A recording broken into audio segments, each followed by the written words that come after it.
меня всегда удивляло, как так много людей согласилось участвовать в крестовых походах. Дело в том, что Папа Римский рассказывал такое, что кто пойдет в крестовый поход, ему простятся все грехи. А чтобы добавить жести, вы слышали о детском крестовом походе? То есть 30 тысяч детей христианских уверовали в то, что они чистые, они не согрешили, и поскольку если они пойдут в крестовый поход, то Бог им поможет, и они смогут выиграть у мусульман. А чем закончилось? Половина погибла, оставшихся 15 попало в плен. То есть надо верить в военные технологии, а не в суеверие. Номер 1. Арбалетчик 1180-1300. Вот это устройство, козья нога, позволяло натягивать арбалеты, у которых сила натяжения было 300-400 килограмм. Однажды я видела арбалет эпохи Первой мировой, который позволял стрелять гранатами на 300-400 метров. Очень зрелищное устройство. Номер 2. Сержант 1200-1300. 2-3 пешие солдаты 1200-1300. Следующие 4. Так, это у нас прачник.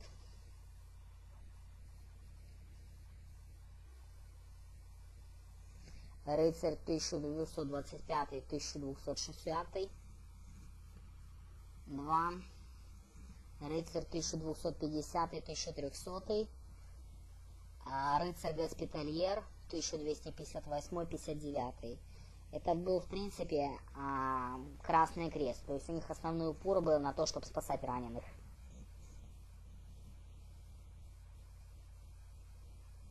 Тевтонский рыцарь 1230-1283. Он принимал участие в ледовом побоище, битве на Чудском озере. В общем, воевал с Александром Невским. Высший магистр Тевтонского ордена 1219. Однажды один крестоносец бежал в атаку во время грозы. В него попала молния, и люди поняли, что Бог их проклял, и теперь они проиграют битву. И они не хотели идти в бой. Тогда случилась другая картина. Попала еще одна молния в этого солдата, он воскрес. Видели в медицинских фильмах? Мы его теряем, разряд, и человек оживает. То есть вторая волна электричества врезалась в этого человека, он ожил. Сказал: с нами Бог, мы победим.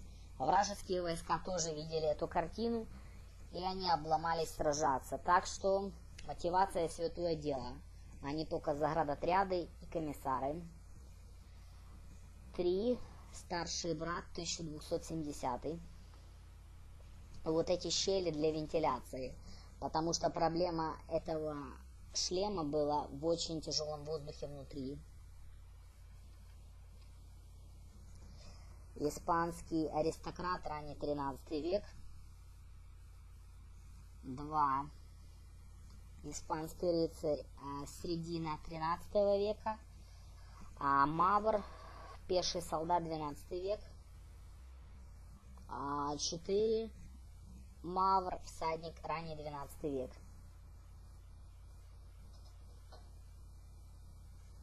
Византийский пелтаст, метальщик копья. 2. Гвардия дворцовая, поздний 11 век. Кстати, формировалась с викингов. Византийский всадник, поздний 11 век.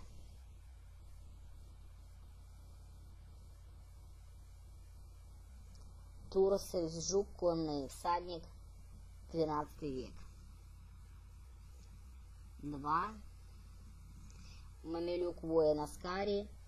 3. Мамлюк эмир. Это своего рода князь. Вторая половина 13 века. Мамлюк Аскари, вторая половина 13 века. 2. Сирийский эмир, князь. 3. Мамилюк Аскари, 13 воин, 13 век. 4. турецкий лучник 12-13 век, туркоманский наемник, вспомогательный контингент. Египтянская кольчуга позднего 15 века, которая с воротника очень сильно похожа на то, что использовали египтяне и сирийцы 1100-1300.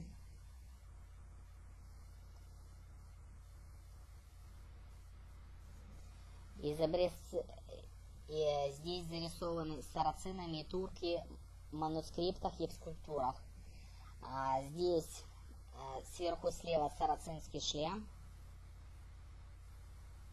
сверху справа группа турок-сельджуков.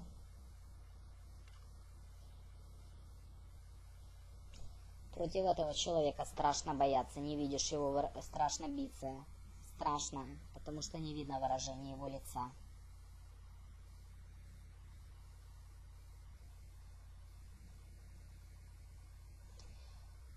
Турецкая броня, укрепленная латунными крюками. 14 век, но этот стиль уже носился в армиях 13 века мамилюками из сирийского образца. Детали плат 14 века турецкого воина Сардият. Вот эти крючки нам можно сцеплять и снимать. И, кстати, вот здесь еще цитаты из Корана. «Смерть во имя Аллаха, путевка в рай».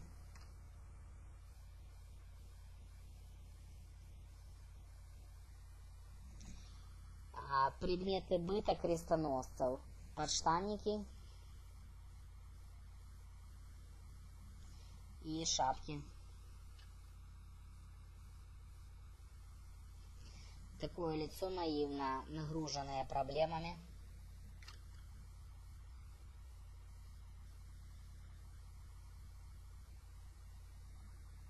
Изображение святого Даниила возле Парижа, 18 век.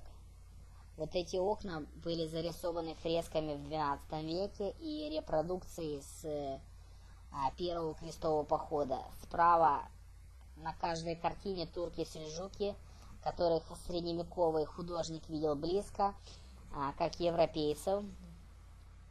И здесь они нарисованы. Тем не менее, попытка сделана удачно. Также здесь указана составная броня типа рыбы и кожуи, рыбы чешуи, которую носили турки и сельджуки. Арабские всадники, 1910 год, Багдадская школа. Показываются халаты с длинными рукавами и броня, которая носилась сарацинскими эмирами.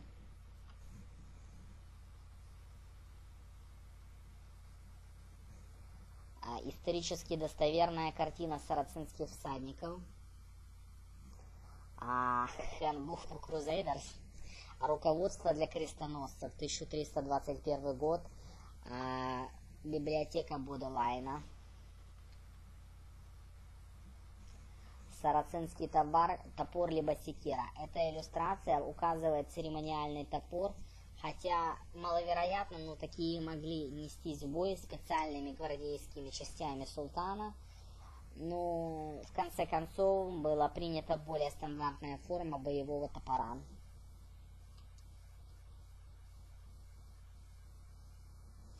Известный Крак де Шевлярс, управляемый рыцарями-госпитальерами с 1140 до его захвата в 1272. Благодаря их малым количествам франки были независимы от таких фортификаций, чтобы защищать контроль над своими территориями. Такие замки строились для экономических и административных причин, так же само, как и для военных.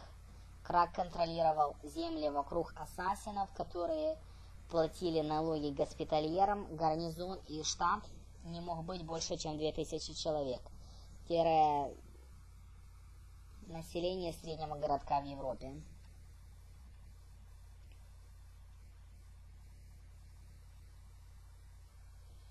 Каменные стены, главный вход в массивскую Алеппинскую цитадель. Они были построены в 1203 Абд-Малик ас-Маджид. Остатки датируются, последние работы были сделаны в 1292, а большинство крепости было разрушено монголами в 1260.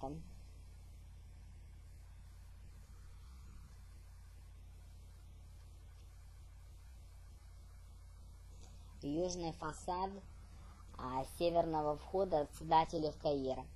Эта часть была построена Саладином, это мусульманский военачальник, очень успешный, но Цитадель была завершена и доведена до ума его сыном и наследником престола. Перевод строк с любого языка.